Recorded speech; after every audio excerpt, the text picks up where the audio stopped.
and welcome to IELTS Preparation by Sodoju. This is Alvin, and in today's session we will discuss how to write an introduction paragraph for a line graph in IELTS writing task 1. അപ്പോൾ നമ്മൾ കഴിഞ്ഞ സെഷനിൽ ഒരു line graph അതെങ്ങനെ attempt ചെയ്യാമെന്നും അതിൻ്റെ ഒരു സാമ്പിളൊക്കെ വെച്ച് നമ്മൾ ഡിസ്കഷൻ സ്റ്റാർട്ട് ചെയ്തിരുന്നു. ഈ ഒരു സെഷനിലേക്ക് വരുമ്പോഴത്തേക്കും ഈ ഒരു സെയിം സാമ്പിൾ ക്വസ്റ്റ്യൻ തന്നെ ഇൻട്രൊഡക്ഷൻ പാരഗ്രാഫ് എങ്ങനെ എഴുതാമെന്നാണ് നമ്മൾ ഡിസ്കസ് ചെയ്യുക. ഓക്കെ, അപ്പോൾ നമുക്ക് സ്ക്രീൻ കാണാം. നമ്മുടെ ക്വസ്റ്റ്യൻ ഒന്നുകൂടെ ശ്രദ്ധിക്കുക. The graph below shows radio and television throughout the day. Okay, radio and television viewing patterns throughout the day. അപ്പോൾ സ്ക്രീനിൽ അതിന്റെ ഗ്രാഫ് കാണാം. Radio and television audiences in UK October to December 1992.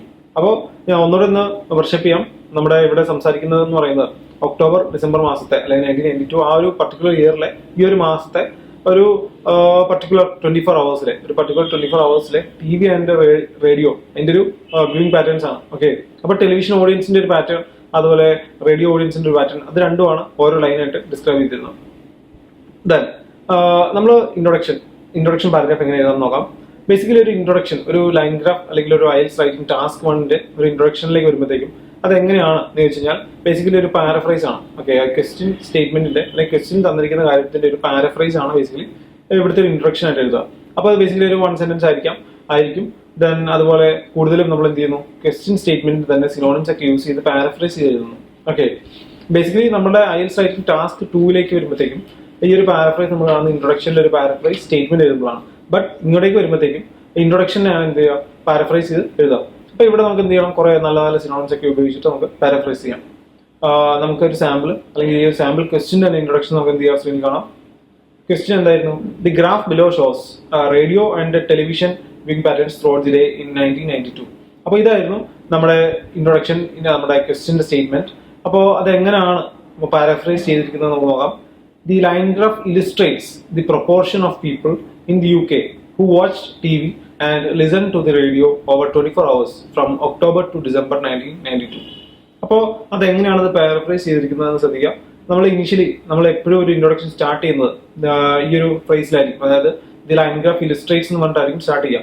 അതെപ്പോഴും അതൊരു നല്ലൊരു വേ ഓഫ് സ്റ്റാർട്ടിംഗ് ആണ്. അപ്പോൾ അവിടെ ലൈൻ ഗ്രാഫിന് പകരം ടാസ്ക് 1ൽ മറ്റ് ഗ്രാഫുകൾ അനുസരിച്ച് മാറി വരാം. അതുപോലെ ഇലിസ്ട്രേഷൻ എന്നൊക്കെ പറയുന്നത് ഷോസ് എന്നൊക്കെ പറയാം, അല്ലെങ്കിൽ മറ്റ് സിനോണിംസ് ഉപയോഗിക്കാം. പക്ഷേ ബേസിക്കലി എപ്പോഴും ഇങ്ങനെ ഒരു സ്റ്റാർട്ടിംഗ് ഫ്രേസസ് ഒക്കെ വെച്ച് തുടങ്ങുകയാണ് എപ്പോഴും ബെറ്റർ. ദെൻ മറ്റ് എന്തൊക്കെയാണ് അവിടെ പാരഫ്രൈസ് ചെയ്തിരിക്കുന്നത് നോക്കാം. ഇവിടെ ഷോസിന് പകരം ഞാൻ പറഞ്ഞ പോലെ ഇലിസ്ട്രേറ്റ്സ് ആയിട്ടുണ്ട്. Then radio and television audiences എന്ന് പകരം എന്തായിരിക്കുന്നു, who watched TV and listen to the radio എന്നുള്ളൊരു പാരഫ്രൈസ് വന്നു. Then throughout the day എന്നതിന് പകരം എന്ത് വന്നു, ഓവർ 24 hours. ഓക്കെ, ഓവർ 24 hours വന്നു.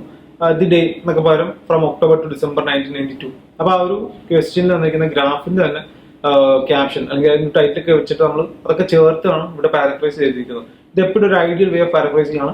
ഒരു സ്റ്റാർട്ടിംഗ് ഫ്രേസസ് നമ്മൾ പറഞ്ഞു, ദെൻ ഓരോ വാക്കുകളും സിനോണിംസ് ഒക്കെ ചേർത്ത് എഴുതുന്നു. ഇതാണ് ഒരു ഐഡിയൽ ഇൻട്രൊഡക്ഷൻ. ദെൻ നമുക്ക് നെക്സ്റ്റ് പാരഗ്രാഫ് നോക്കാം. That is the overview paragraph. അപ്പോൾ ഇവിടെ ഒരു ഓവർവ്യൂ പാരഗ്രാഫ് എന്ന് പറയുമ്പോഴത്തേക്കും നമ്മൾ ബേസിക്കലി മെയിൻ ഫീച്ചേഴ്സിനെ കുറിച്ചാണ് എഴുതാം. നമ്മൾ ഓൾറെഡി കഴിഞ്ഞ സെഷനിൽ ഡിസ്കസ് ചെയ്തിരുന്നു എന്താണ് നമ്മുടെ ഒരു എസ്സേയുടെ അല്ലെങ്കിൽ ഈ ഒരു ഗ്രാഫിന്റെ മെയിൻ ഫീച്ചേഴ്സ് എന്നുള്ളത്. നമ്മൾ 2 മെയിൻ ഫീച്ചേഴ്സ് ഐഡന്റിഫൈ ചെയ്തിരുന്നു. അപ്പൊ അതിനെയാണ് എന്ത് ചെയ്യാം, നമ്മൾ ഈ ഒരു മെയിൻ ഫീച്ചേഴ്സിനെ ബേസിക്കലി ക്ലബ് ചെയ്തിട്ടാണ് ഒരു ഓവർവ്യൂ പാരഗ്രാഫ് എഴുതുക. അത് എങ്ങനെയാണ് എഴുതിയിരിക്കുന്നത് നമുക്ക് നോക്കാം. ബേസിക്കലി നമ്മൾ ഒന്ന് ജസ്റ്റ് വർഷപ്പ് ചെയ്യുകയാണെങ്കിൽ, അതായത് കഴിഞ്ഞ സെഷനിൽ നമ്മൾ പറഞ്ഞിരുന്നു എന്തൊക്കെയാണ് നമ്മളോട് യൂസ് ചെയ്യാന്നുള്ളത്. ഒന്നാമതായിട്ട് നമ്മൾ മെയിൻ ഫീച്ചർ ആയിട്ട് നമ്മൾ ഐഡന്റിഫൈ ചെയ്ത് the peak time for TV audiences is in the evening, that is 8 PM എന്നുള്ള കാര്യവും. അതുപോലെ സെക്കൻഡ് മെയിൻ ഫീച്ചർ ആയിട്ട് നമ്മൾ പറഞ്ഞിരുന്ന the peak time for radio audiences is in the morning, that's 8 AM. അപ്പൊ ഈ 2 മെയിൻ ഫീച്ചേഴ്സ് ആണ് നമ്മളവിടെ കണ്ടത്. അപ്പൊ ഇതിനെ എന്ത് ചെയ്തു, നമ്മൾ ഒരു അറൌണ്ട് 30-40 വേർഡ്സിലേക്ക് അല്ലെങ്കിൽ ഒരു 2-3 സെന്റൻസ് ആയിട്ട് ഒരു പ്രോപ്പർ ഓവർവ്യൂ പാരഗ്രാഫ് എഴുതുന്നു. ഇപ്പോൾ സ്ക്രീനിൽ കാണാനാണ് നമ്മുടെ ഓവർവ്യൂ പാരഗ്രാഫ്. ഓക്കെ, അപ്പോൾ ജസ്റ്റ് ശ്രദ്ധിക്കുക, അവിടെ ഒരു ഡയഗ്രാം ഓൾറെഡി തന്നിട്ടുണ്ട്. ദെൻ അതിന്റെ ഒരു പാരഗ്രാഫ് അതെങ്ങനെയാണ് സ്റ്റാർട്ട് ചെയ്തിരിക്കുന്നത് നോക്കാം. ഓവറോൾ എന്നുള്ളൊരു ഫ്രേസ് വെച്ചാണ് പറഞ്ഞിരിക്കുന്നത്. ദെൻ എന്താണ് അവിടെ എഴുതിയിരിക്കുന്നത്, overall a significantly greater percentage of the TV audience watched in the evening, while radio had the most listeners in the morning. Over the course of each day and night, more people watched TV than listened to the radio. അപ്പോൾ അതെങ്ങനെയാണ് അത് structure ചെയ്തിരിക്കുന്നത് നോക്കാം. Overall എന്നുള്ളൊരു phrase വെച്ച് start ചെയ്തു. Then A significantly greater percentage of TV audience. But ആദ്യം അവർ TV ഓഡിയൻസിന്റെ കാര്യം സംസാരിച്ചു. എന്ത് പറയുന്നു, TV ഓഡിയൻസിന്റെ കൂടുതലും ആൾക്കാർ ഈവനിങ്ങിലാണ് കണ്ടതെന്ന് പറഞ്ഞു. ദെൻ റേഡിയോയിൽ മോസ്റ്റ് ലിസണേഴ്സ് മോർണിംഗിലാണ് എന്ന് പറഞ്ഞു. അപ്പോൾ നമ്മൾ ഓൾറെഡി നേരത്തെ പറഞ്ഞു വെച്ചാൽ രണ്ട് മെയിൻ ഫീച്ചേഴ്സ് എന്ത് ചെയ്തു, ആദ്യത്തെ ഒരു ഇവിടെ ഇത് ഓൾറെഡി ചർച്ച ചെയ്ത് കഴിഞ്ഞു.